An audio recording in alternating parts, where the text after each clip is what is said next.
Daniel, chapitre 6.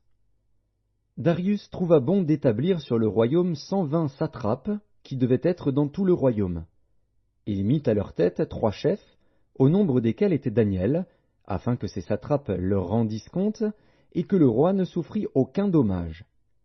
Daniel surpassait les chefs et les satrapes parce qu'il y avait en lui un esprit supérieur, et le roi pensait à l'établir sur tout le royaume. Alors les chefs et les satrapes cherchèrent une occasion d'accuser Daniel en ce qui concernait les affaires du royaume. Mais ils ne purent trouver aucune occasion ni aucune chose à reprendre, parce qu'il était fidèle, et qu'on n'apercevait chez lui ni faute, ni rien de mauvais.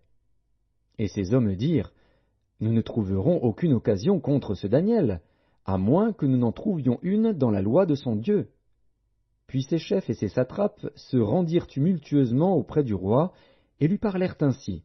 « Roi Darius, vis éternellement. » Tous les chefs du royaume, les intendants, les satrapes, les conseillers et les gouverneurs sont d'avis qu'il soit publié un édit royal avec une défense sévère, portant que quiconque, dans l'espace de 30 jours, adressera des prières à quelque dieu ou à quelque homme, excepté à toi, ô roi, sera jeté dans la fosse aux lions.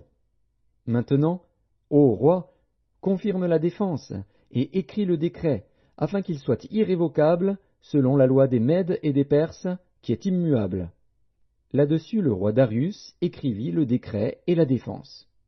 Lorsque Daniel sut que le décret était écrit, il se retira dans sa maison, où les fenêtres de la chambre supérieure étaient ouvertes dans la direction de Jérusalem.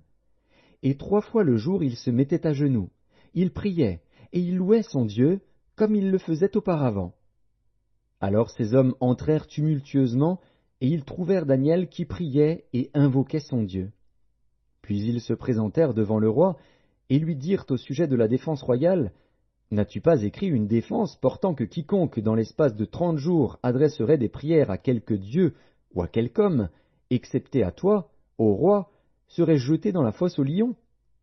Le roi répondit, « La chose est certaine, selon la loi des Mèdes et des Perses, qui est immuable. » Ils prirent de nouveau la parole et dirent au roi, « Daniel, l'un des captifs de Juda, n'a tenu aucun compte de toi, ô roi, ni de la défense que tu as écrite, et il fait sa prière 3 fois le jour. » Le roi fut très affligé quand il entendit cela. Il prit à cœur de délivrer Daniel, et jusqu'au coucher du soleil il s'efforça de le sauver.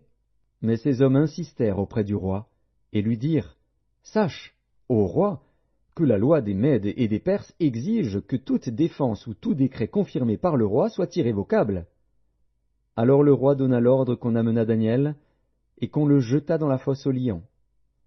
Le roi prit la parole et dit à Daniel, « Puisse ton Dieu, que tu sers avec persévérance, te délivrer. » On apporta une pierre, et on la mit sur l'ouverture de la fosse.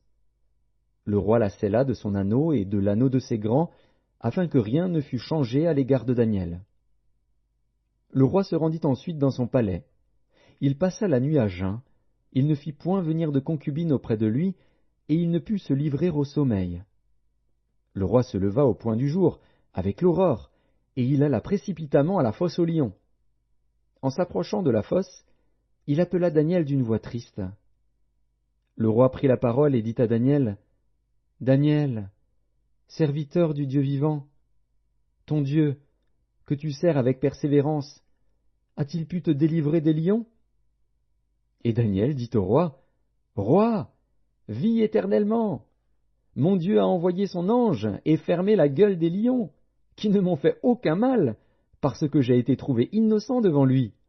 Et devant toi non plus, ô roi, je n'ai rien fait de mauvais. » Alors le roi fut très joyeux, et il ordonna qu'on fît sortir Daniel de la fosse. Daniel fut retiré de la fosse, et on ne trouva sur lui aucune blessure, parce qu'il avait eu confiance en son Dieu. Le roi ordonna que ces hommes qui avaient accusé Daniel fussent amenés et jetés dans la fosse aux lions, eux, leurs enfants et leurs femmes.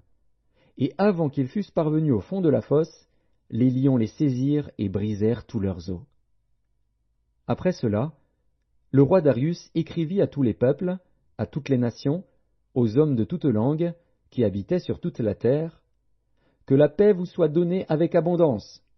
J'ordonne que, dans toute l'étendue de mon royaume, on ait de la crainte et de la frayeur pour le Dieu de Daniel, car il est le Dieu vivant, et il subsiste éternellement, son royaume ne sera jamais détruit, et sa domination durera jusqu'à la fin.